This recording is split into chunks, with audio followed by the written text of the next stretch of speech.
श्री स्वामी समर्थ. तुमच्या सगळ्याचे आपल्या भक्तिमय चॅनलवर मनापासून स्वागत.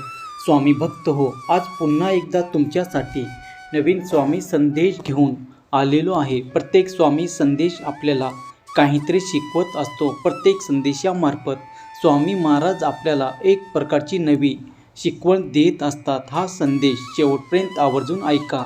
आजचा संदेश ऐकण्यासाठी तुमच्यासमोर जे 3 फूल दिसत आहे त्यापैकी एक फूल निवडा आणि स्वामी संदेश काय आहे तेही जाणून घ्या. स्वामी सांगतात, थांब बाळा, रडू नको. जेव्हा नाते रडवतात तेव्हा खूप एकटं वाटतं, आयुष्यात पनवती आलं असं वाटतं. तेव्हा हा संदेश ऐक बाळा. दुसऱ्यावर अवलंबून राहणारे लोक कधीच आनंदी राहू शकत नाही. त्यामुळे तू स्वतःला इतकं यशस्वी बनव की तुझा गरज आणि इच्छा तू स्वतः पूर्ण करू शकशील. होय माझ्या लेकरा, तुझ्या आयुष्यावर कधीच तू नाराज होऊ नकोस. कारण जसं आयुष्य तू जगत आहेस ना, तसंच कोणाचं तरी स्वप्न आहे. त्यामुळे तू आनंदी राहा माझ्या लेकरा. प्रत्येक गोष्टीचा एक काळ, एक वेळ असतो. गोष्ट पुढे पुढे ढकलणे हे थांबले पाहिजे माझ्या बाळा. लोकांच्या बोलण्याला तू महत्त्व देऊ नको, कारण तुमची वेळ बदलली की लोकच बोलणं सुद्धा बदलतं. आणि लोकांचं कामच आहे बोलणे, नावे ठेवणे. मग ते आपल्यावरती डिपेंड करतं की आपण त्यांना किती व्हॅल्यू देतो, महत्त्व देतो. होय माझ्या लेकरा, दुसऱ्यांना स्वतःबद्दल सफाई देऊ नकोस. तुझा वेळ वाया घालवू नकोस, कारण लोकांना तेवढंच समजतं जेवढी त्याची लायकी असते. म्हणून माझ्या लेकरा, तू तुझा वेळ तिथे बर्बाद करू नको. हे माझ्या बाळा, चिंता करू नकोस, अतिघाई करू नकोस किंवा कोणत्याही गोष्टीचा इतका वापर करू नको की त्याची तुला सवय लागेल आणि नंतर तुला त्रास होईल. माझ्या लेकरा, तुझं पूर्ण वेळ तुला चांगलं बनवण्यामध्ये घालव. कारण आजकाल नाते माणसाने नाही तर पैशाने बनतात. मला माहीत आहे बाळा, तू खूप रडला आहेस, तू खूप दुःखी आहेस, तू खूप चिंतेत आहे. पण माझ्या लेकरा, आता विश्वास ठेव. तुझी वेळ आता बदलणार आहे. तुझे सर्व दुःख आता दूर झाले आहे. होय माझ्या लेकरा, तू खऱ्या गोष्टीचा स्वीकार करत आहेस. तुझी भीती आता आपोआप कमी होणार आहे. जीवनात पुढे जायचे असेल तर तू भैराव हो माझ्या बाळा. कारण जास्तीत जास्त जर लोकांचं बघितलं तर त्याचं मनोबल हे कमी करणारे हे आपले जवळचेच लोक असतात. त्यामुळे त्याच्याशी तू दूर राहा. सहमत असेल तर श्री स्वामी समर्थ असे टाईप कर. व्हिडिओला लाईक करून चॅनलला सबस्क्राईब कर. माझ्या लेकरा, जेव्हा कोणतीही आपली व्यक्ती परक्यासारखी वागते तेव्हा ती आपली व्यक्ती आपलं वाटत नाही. खऱ्या माणसाचा व्यक्तिमत्व हे मिठासारखं असतं. जेव्हा तो बरोबर असतो त्यावेळी कोणाचंही लक्ष त्याच्याकडे नसतं आणि जेव्हा तो बरोबर नसतो तेव्हा सगळ्याच गोष्टी चव बिघडून जाते. त्यामुळे आपल्या आयुष्यात आलेल्या अशा काही मिठासारख्या माणसांना तुम्ही नक्कीच जपून ठेवलं पाहिजे. होय माझ्या लेकरा, समोरचा कमीपणाच्या भावनेने तेच लोक पाहतात ज्यांना स्वतःच्या मोठेपणावर विश्वास नसतो. माझ्या बाळा, तुझे हे नशीब आता बदलणार आहे. आता साक्षात देव तुझा नशीब लिहायला घेतला आहे.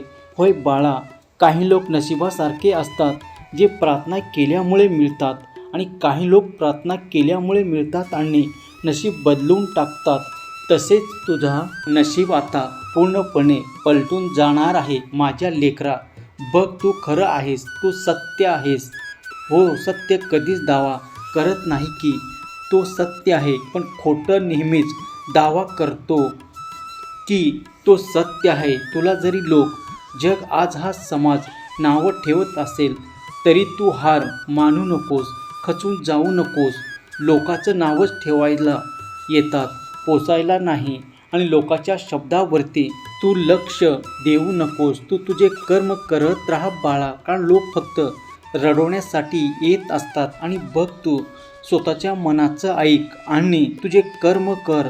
तुझा देव, तुझी स्वामी आई सदैव तुझ्या पाठीशी आहे. हा विश्वास तुला असेल तर देव माझ्या पाठीशी असे तू टाईप कर आणि हा संदेश आपल्या प्रियजनांना शेअर कर. माझ्या बाळा, तुला वाटतं की तू एकटा आहेस, तुला कोणाचा आधार नाही.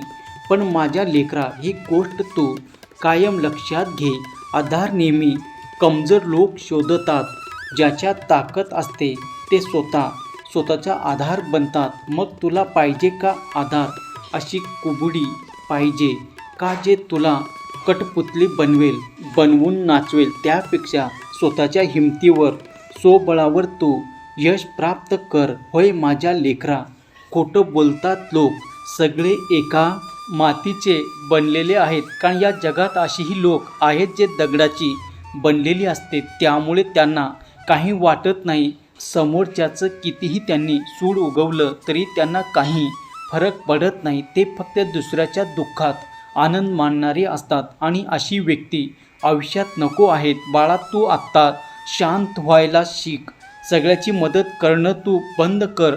सगळ्याच्या मनासारखं वागणं तू बंद कर. कधीतरी स्वतःसाठी नाही म्हणायला तरी शिक. कारण तू कितीही लोकांसाठी केलं तरी कोणीच म्हणणार नाही की हे तू केलं माझ्यासाठी. शेवट हेच वाक्य असणार की तू काय केलं आमच्यासाठी. म्हणून बाळा, अजूनही वेळ गेली नाही.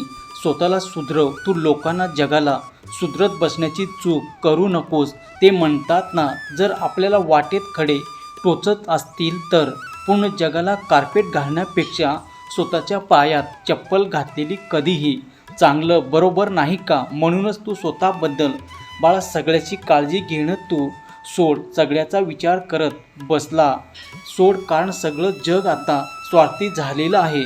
तर तुला सुद्धा स्वार्थी बनावं लागणार आहे. मला माहीत आहे की तुझा स्वभाव तसा नाही. पण माझ्या लेकरा, आयुष्य हे एकच आहे. आणि आयुष्यभर जर तू दुसऱ्यासाठी जगत राहिलास तर स्वतःचं आयुष्य तू कधीच जगणार. त्यामुळे तू स्वतःसाठी जग. अहंकार आणि संस्कार याच्यामध्ये खूप फरक आहे बाळा. अहंकार दुसऱ्यांना कमी लेखून खुश होतो, पण संस्कार समोरच्याला इज्जत देऊन खुश होतो. आणि तू संस्कारी आहेस, मला माहीत आहे. होय बाळा, कारण माणसं दुष्कर्म सोडून सत्कर्म करत नाहीत आणि तुला सत्कर्म सुटत नाही. म्हणून तुझा गैरफायदा घेत आहे बाळा. माझ्या लेकरा, हे सुंदर आयुष्य मिळालं आहे तर काहीतरी करून दाखव. जर तुझी वेळ खराब असेल तर वेळ बदलून दाखव. आयुष्य असंच लोकांची परीक्षा घेतो. उत्तम खेळाडू आहेत आणि बघ, नेहमी चांगल्या लोकांच्या संगती राहा. कारण सोनाराचा कचरा बदामपेक्षा पण महाग असतो, हे तू लक्षात ठेव बाळा. आयुष्य स्वतःच्या मनाप्रमाणे जगत आलं पाहिजे. दुसऱ्याच्या सांगण्यावरून तू सर्कसमधले सिंह पण नाचत असतात. दुसऱ्याच्या हातातलं भावलं खेळणं तू बनू नकोस. होय माझ्या लेकरा, जगामधली सगळ्यात जास्त वेळ प्रार्थनेचा असतो. ते तोंडातून निघेपर्यंत देवापर्यंत पोचले जाते.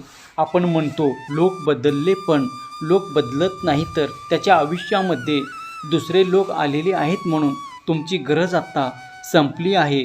तुमची गरज आता स्वामींना आहे. बोला श्री स्वामी समर्थ. जय जय स्वामी समर्थ. धन्यवाद.